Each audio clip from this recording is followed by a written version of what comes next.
Vine aquí con una intención personal y una intención colectiva. La intención personal es demostrarle a toda Colombia que el tiempo del miedo ya pasó.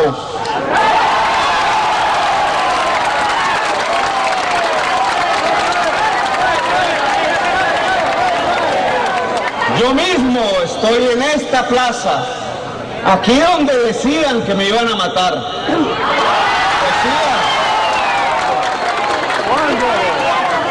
Un maullido por allí anunciaba tal presagio.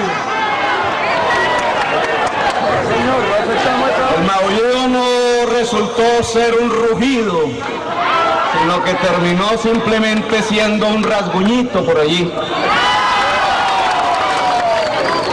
Pues vine a demostrarle a la prensa que está aquí presente, obviamente a las ciudadanas y a los ciudadanos de Magangué, pero fundamentalmente al pueblo colombiano, que llegó el momento de vencer el miedo,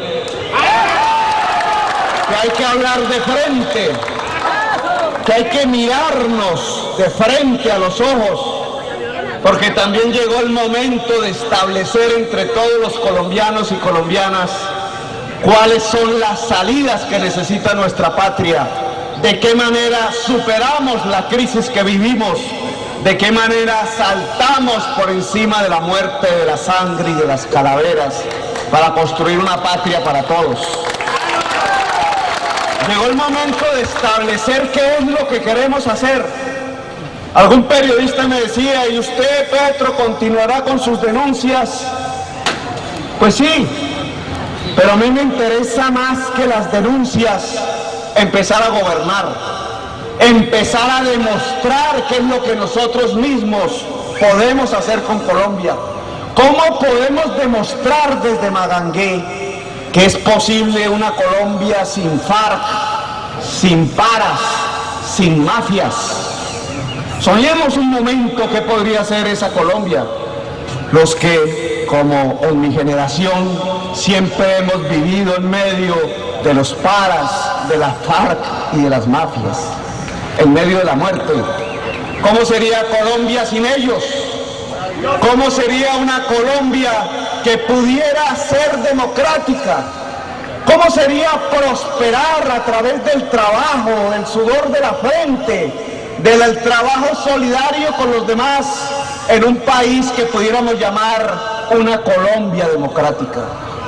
Pues eso no es un sueño, lo podemos hacer ya y ahora. Depende de las decisiones que los ciudadanos tomen. Simple. O Magangué vota por la mafia, o Magangué vota por la democracia. ¿A quién elegimos? Saquean con todo. En los templos de la democracia no queda nada en Colombia, porque las huestes de la llamada democracia colombiana se convierten en verdaderas asociaciones para delinquir. Hemos llegado hasta el punto de que varios partidillos, para hacer sus convenciones, tienen que hacerlos en la Picota y en la Modelo. Todos sus dirigentes están presos. Hemos encontrado partidos, algunos de amarillo, con una sonrisita y con bigote. Con bigote. Uno que llaman Colombia Democrática, otra Colombia Viva. Partidos que son verdaderas asociaciones para delinquir. Sus dirigentes están presos. Asociaciones para delinquir han convertido a las asambleas, han convertido a los consejos, y a veces han colocado a los alcaldes y a los gobernadores como jefes de la banda. Partidos de la mafia. Esa es la actividad de la mafia. Comprar con 1.000 millones de pesos a los pobres para robarle a esos mismos pobres 420.000 millones de pesos que se representarían la salud, la educación de los niños, la nutrición, la eliminación del hambre, el derecho a ser seres humanos. Pero la mafia no hace solamente eso. No solamente hace unos negocios, simples de calculadora. No solamente se echa un bolsillo el dinero público, la mafia mata. Por perpetuarse en ese poder, por adquirir esos recursos, por conquistar los territorios y sus mejores riquezas, por concentrar la tierra ya no para trabajarla, sino para atesorarla, para enriquecerse cada vez más y más, la mafia mata. No muy lejos de aquí, habían unas haciendas que utilizaban para construir escuelas. Y no eran escuelas para los niños, aunque ahí llevaban a los jóvenes. No era una escuela para estudiar matemáticas, no se estudiaban las ciencias de la tierra, no se estudiaban las matemáticas para medir cómo iban los surcos del maíz o de los cultivos, o cómo y de qué manera científicamente podía producirse más alimentos por hectárea. No se estudiaba cómo explotar el río Magdalena, cómo pescar allí. No se estudiaba cómo regular sus aguas para que no inundaran a los pobres. Se estudiaba otra cosa. Llevaban los dueños de esas escuelas a nuestros jóvenes a enseñarles cómo era la técnica más dolorosa y certera para descuartizar en vida a un ser humano. Les enseñaban cómo comerse la carne de los descuartizados. Les enseñaban cómo beber la sangre. Les enseñaban cómo producir el máximo de dolor posible en los que iban a morir.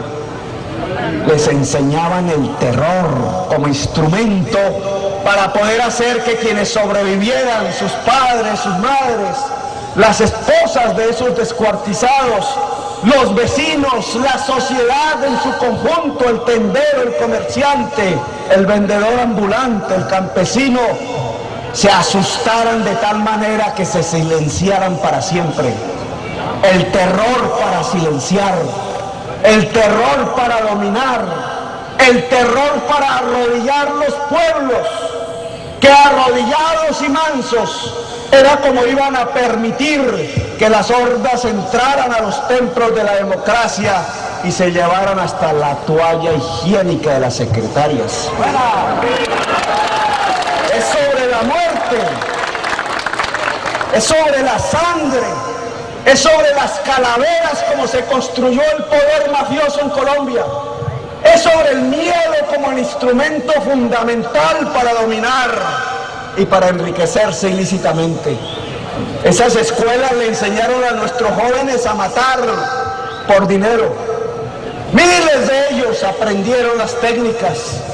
Miles de ellos deambulan hoy sin saber las matemáticas, sin saber la poesía. Quizás hubieran sido artistas, pintores, quizás hubieran sido físicos o químicos, pero hoy son seres desgraciados que deambulan con sus fantasmas, con su conciencia herida, con el gran peso del descuartizamiento en masa del pueblo colombiano. ¡Que vive!